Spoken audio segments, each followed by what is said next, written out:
In the 19th and 20th centuries, fossil fuels drove the world economy and global politics.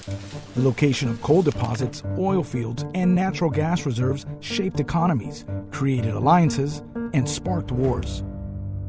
The 21st century will be shaped by other natural resources. Many see one rising superpower is moving quickly to dominate the global market.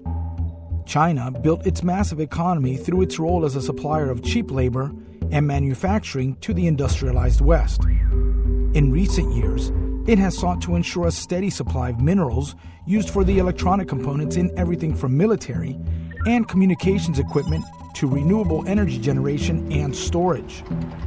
The Democratic Republic of the Congo, for instance, holds half of the world's cobalt reserves and is responsible for over 60% of cobalt production.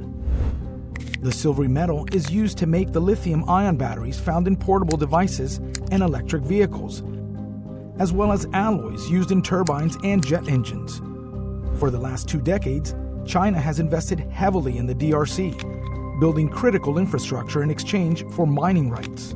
China now owns stakes in 10 of the country's 18 mines, accounting for over half of its total cobalt output. Lithium is another critical resource, with over 3/4 of the world's reserves located across just 3 South American countries in what's known as the Lithium Triangle.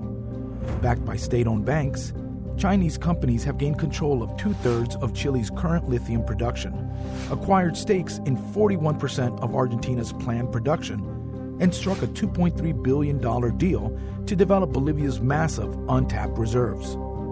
Another opportunity has opened up with the U.S. withdrawal from Afghanistan, which boasts impressive reserves of not only lithium, but other important resources, such as gold, copper, and iron.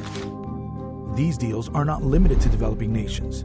In Australia, which accounts for over half of the world's lithium production, a majority of ongoing mining projects have secured deals with Chinese firms. China itself is home to significant reserves of other important minerals, such as vanadium, a transition metal used in batteries, electromagnets, and high-strength alloys for aircraft. They are also the largest producer of graphite, whose lightweight and high conductivity makes it an important component of electrodes and solar panels, as well as many other industrial applications. Perhaps most importantly, China has the world's largest reserves of rare earth elements. These metals, such as scandium and yttrium, highly prized for their conductive luminescent and magnetic properties, are used to make displays and magnets in electronic devices, catalyze oil refining, and even enrich agricultural fertilizer. China has succeeded in key mineral markets because of its state-driven economic model that uses state power to give Chinese companies competitive advantages. Chinese banks lend money to foreign countries to finance development projects that are often awarded to Chinese companies.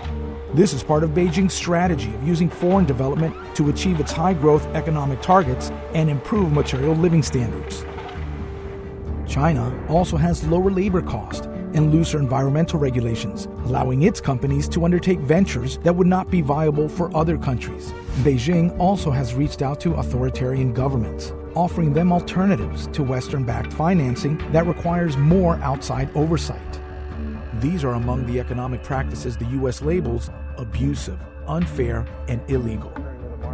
The U.S. climate envoy says China is cornering the market on the world's mineral supply.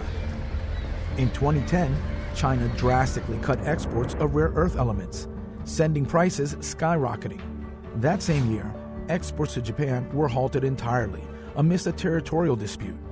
And while other countries have since moved to diversify their sources of rare earth elements, China still maintains a near monopoly on their refining and processing. A Biden administration report says many of China's aggressive measures are well outside globally accepted fair trading practices. Overall, a VOA analysis shows that China now holds the dominant position, supplying 21 of the 35 so-called critical minerals the United States considers crucial for its economy.